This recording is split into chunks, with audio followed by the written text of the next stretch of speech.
been clear about eating a whole food plant-based diet, but would it be such a big deal if we just ate eggs? Maybe we had an egg every morning. Or, is that a big deal? Is that like beef and chicken and cheese and fish? Like, is eggs okay?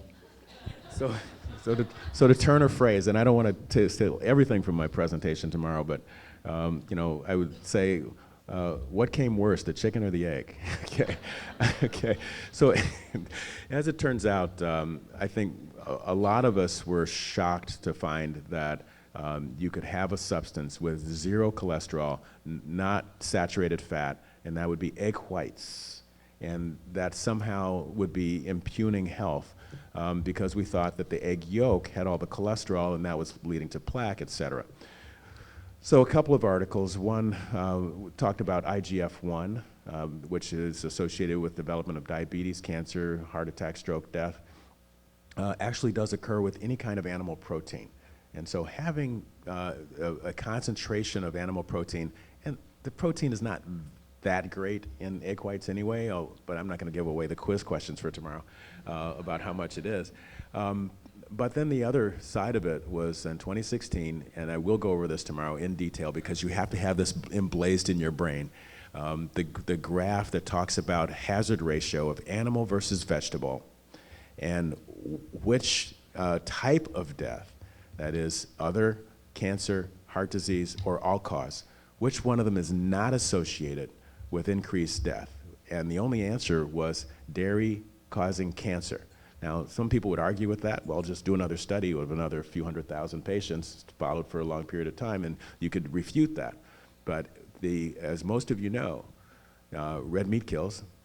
Processed red meat kills you faster. And it's actually been on the World Health Organization's carcinogen list, okay? Processed red meat. Well, it turns out that in that study, eggs caused more cancer than processed red meat. So I hope everybody sees that. I always tease, and I try not to say it again tomorrow, that it was published in a vegan propaganda journal. Now, it was Journal of American Medical Association. So it's very well peer-reviewed, very large study. It was nurses' health and physician health to put together. And so this data is actually very convincing that no one should eat any animal product whatsoever unless you are immune from heart disease and other kinds of death, and then you should eat dairy. Yeah, okay.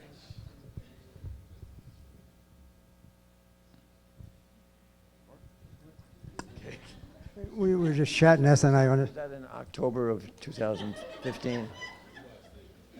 Where eggs are worse than the red meat, because they put it in the same category of carcinogenicity as smoking. Yeah, eggs are in the same level of carcinogenicity as smoking. About 20 years ago, I had to go back and actually collect these data again and find these papers.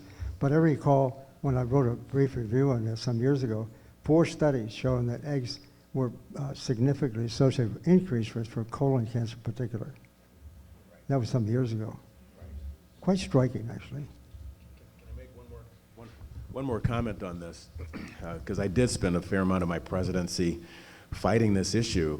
It was mind-boggling that the 2015 dietary guidelines for the United States came out, and they said that cholesterol was no longer a nutrient of concern. You could eat as much as you want.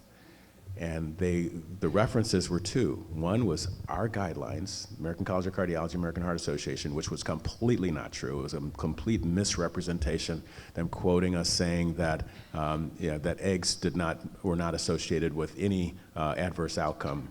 What we were actually saying is that we need modern studies that look specifically at cholesterol ingestion and the effect on cholesterol.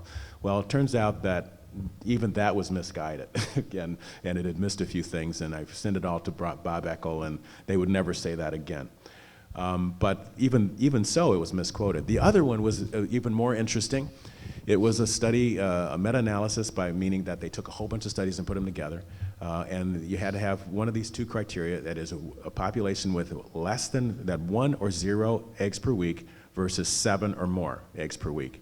And if you followed those people for 5 years, you didn't see much in the way of heart disease. So they concluded that it was fine. And of course, anybody in the room would include that, I think we want people to live more than 5 years. Okay. So anyway, that was the beginning of the abstract. Apparently the people who put together your United States guidelines did not read the rest of the abstract, where it said that if you are eating these regularly, it increases your diabetes rate by about 42%, but if you were a diabetic, it increased your cardiovascular disease rate by 69%. And how they could ignore that and say, it's mind-boggling, except for one thing. The committee was apparently infiltrated by the egg board. And that's a hard thing to fight, but we did fight it. Multiple meetings with USDA, went to Health and Human Services, went to the FDA, went to everyone who would listen with our message, with a lot of help from Neil Barnard, who's actually there in Washington, D.C. And we got it changed. And so the guidelines did come out with this statement. That's right. That's right. It now quotes the Institute of Medicine, another vegan propaganda group? No, this is the Institute of Medicine. And it's the statement from their 2001 publication says people should eat as little cholesterol as possible, which of course is 0, which means everybody should be a vegan.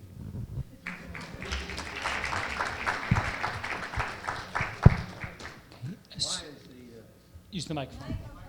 Why is the USDA the one that's given the responsibility to make the food plate or the food pyramid? Because everybody in the USDA was an officer in the cattle industry, the pork board, the egg board, the Dairymen's Association. That doesn't work. You would think that they're interested in food, but the Department of Agriculture, that's the branch that is tasked with this, they alternate. They work on it each time, but they alternate who's in charge, Health and Human Services versus the USDA. And so, you know, they were actually very receptive, and they listened, and ultimately did make the change, but you had to bring them a massive amount of literature. Why do we always have to listen to the Institute of Medicine, by the way?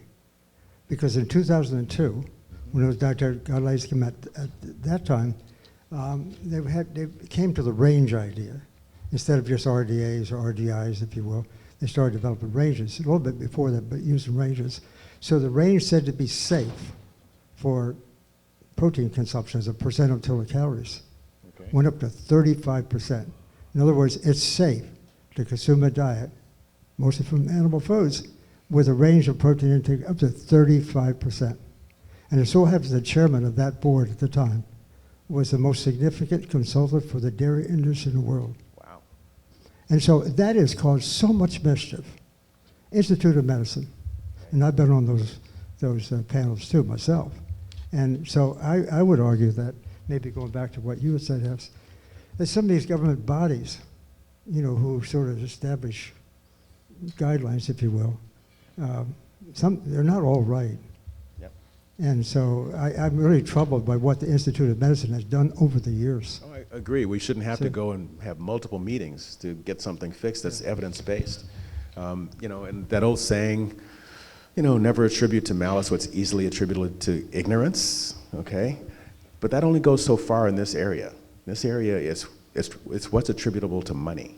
And the financial interests are run very deep, and it's very difficult to go up against them, but we have to keep going.